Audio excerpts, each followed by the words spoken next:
Now, as you can see, I'm a Christian. Got a little, that little paganry there, but it's a little Charlie Brown one there. But make sure the little lad has a nice little Christmas this year. But as a Christian, they say, we shouldn't be armed and et cetera, et cetera, et cetera. Well, Christ said, talk about the two swords, the sword of the Spirit and the actual sword.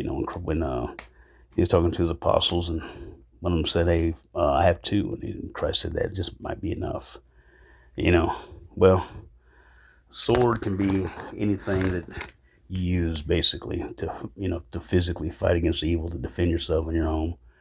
Uh, I have many versions of it. You can use a firearm, you can use an actual sword. It could be anything, whatever you need to use, as a weapon, in the name of the Lord against to defend yourself is a good thing. I like this Bowie knife. It's pretty much a short sword. Um, these right here, got this in a pawn shop. Uh, buddy of mine, good friend of mine, got this for me. Felt that it was me. He's like, man, that knife's you. You need to have it. And got it for me as a gift, and I love it.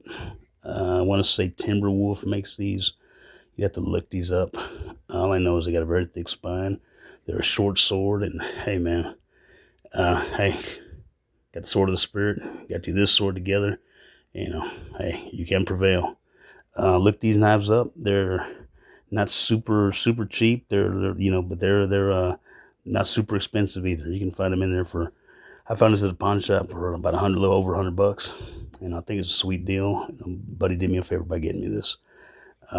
Anyway, just something to think about. For all y'all Christians out there, who want a good knife that's kind of like a short sword. This is the way to go. I think it's very biblical in structure. Hey, got to smite the enemy. And same time, you give a little shout out to the veterans, man. A little, got a lot of those in my family. Although I am not one, I do honor them. So y'all be blessed.